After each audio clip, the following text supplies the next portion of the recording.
বর্ধমান শহরের সরাইটিকর এলাকায় ভাড়া বাড়ির ভেতর থেকে উদ্ধার এক ভাড়াটিয়া গৃহবধূর মৃতদেহ। চাঞ্চল্য এলাকায়। বর্ধমান শহরের সরাইটিকর উত্তরপাড়া এলাকায় ভাড়া বাড়ির ভেতর থেকে এক ভাড়াটিয়া গৃহবধূর মৃতদেহ উদ্ধার হয় রবিবার।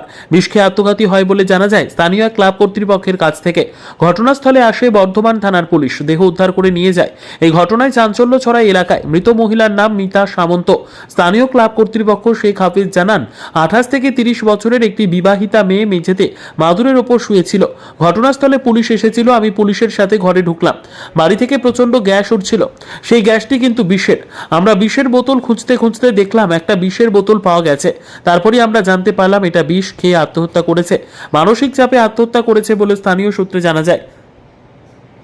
স্থানীয় সূত্রে আরো জানা যায় মেয়েটির পরিচারিকার কাজ করত। কী হয়েছিল বলতে সকাল 7টা, 7:30, 8টা বাজে, ঠিক আছে। আমার কাছে খবর গেলো যে একজন মারা গেছে, ভাড়াটিয়া মারা গেছে। তো মারা গেছে বলতে সঙ্গে সঙ্গে এলাম, এসে দেখছি পুলিশও এসছে। কী হয়েছে দেখলাম, পুলিশের সঙ্গে আমিও ছিলাম, ভেতরে ঢুকলাম। তো দেখলাম একটা মেয়ে যার বয়স হয় মোটামুটি 28 থেকে 30 বছর বয়স হবে। তো দেখছি মেঝেতে শুয়ে আছে, রুমের মধ্যে তক্তাও নেই, খাটিয়াও নেই, মেঝের মধ্যে শুয়ে আছে একটা মাদুরের ওপর, ঘরের ভেতরে। তো বাড়ি থেকে একটা প্রচণ্ড গ্যাস উঠছিল, যে গ্যাসটা কিন্তু বিষের। তো বিষের বোতল খুঁজতে খুঁজতে দেখলাম হ্যাঁ বিষের বোতল পাওয়া গেছে একটা, ঠিক আছে। আর আমরা জানতে পারলাম এটা যে বিষ খেয়ে আত্মহত্যা করেছে, কারণ মুখ দিয়ে ফেনা কাটছিল, ঠিক আছে। আর পুরো রুম থেকে এত বিষের গন্ধ একটা, আমরা ওইটা থেকে বুঝতে পারলাম যে বিষ খেয়ে আত্মহত্যা করেছে। এই হচ্ছে ব্যাপার।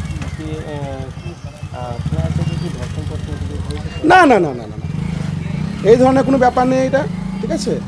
ও আত্মহত্যা করেছে বিষ খেয়ে। কেন? আর যেটা শুনলাম লোকালে যাদের সঙ্গে কথাবার্তা বললাম, যেটা শুনলাম যে মানসিক চাপে একটা ভুগছিল। কী চাপ বলতে পারবো না, কিন্তু মানসিক চাপে একটা ছিল, সেই চাপ থেকেই হয়তো সুইসাইড করেছে। মেয়েটা কি ঘর একাই ছিল? একাই। তাদেরই ঘর এটা? না না না, এটা ভাড়া ঘর, ভাড়া থাকতো। পুলিশ এসে নিয়ে যাচ্ছে? পুলিশ এসছে, পুলিশ যথারীতি এসে বডি নিয়ে গেছে। খুব ভালো কেউ ছিল না তাকে মালিক ভাড়া?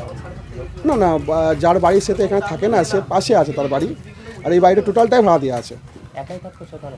দুটো রুমে দুটো মহিলা থাকতো, একজন বয়স্ক মহিলা, সেও জানতো না ব্যাপারটা কী হয়েছে, ঠিক আছে। তো ওনাকে ডাকা হয়েছিল, বড়বাবু এসেছিলেন, ওনার সঙ্গে কথাবার্তা হয়েছে, যা জিজ্ঞেস করা করেছেন। আর সেরকম কেউ থাকতো না এখানে। মেয়েটা কি বিবাহিত? হ্যাঁ বিবাহিত। কপালে সিঁদুর পরে একটা ফটো দেখতে পেলাম, যে ফটোটার মধ্যে সিঁদুর পরে আছে, ওটা থেকে আমরা অনুমান করলাম মেয়েটা বিবাহিত। স্বামী টামী থাকতো না? দুজনেই থাকতো? ওই ভদ্রমহিলা দুজনেই থাকতো? হ্যাঁ। তার মা নাকি? না না না না, ও বাড়ির মালিক? বাড়ির মালিকও না। এখানে দুটো রুম আছে, দুটো রুম দুজন ভাড়াটিয়া থাকতো, ঠিক আছে। দুজনেই মহিলা, একজন আলাদা আলাদা আলাদা আলাদা রুমে ভাড়া থাকতো। দুটো রুম। কি মনে হচ্ছে, কি অনুমান যে কেন বিষ খেলো? আমি বলে গেলাম কেন বিষ কিলো, মানসিক চাপ। মানসিক তো দাদা অনেক রকম থাকে, ওর চাপ কী ছিল সে তো আমরা বলতে পারবো না। কিন্তু বিষ খেয়ে আত্মহত্যা করেছে এটুকু আমরা দেখেছি। বিষের বোতল পাওয়া গেছে, এটা দেখেছি আমরা। দেহ দেখেছি? দেহ দেখেছি। শরীরে কোনো আঘাতের চিহ্ন? না না না, কিচ্ছু ছিল না, কিচ্ছু না। কোন জায়গা এটা? এটা সরাইটিকর উত্তরপাড়া।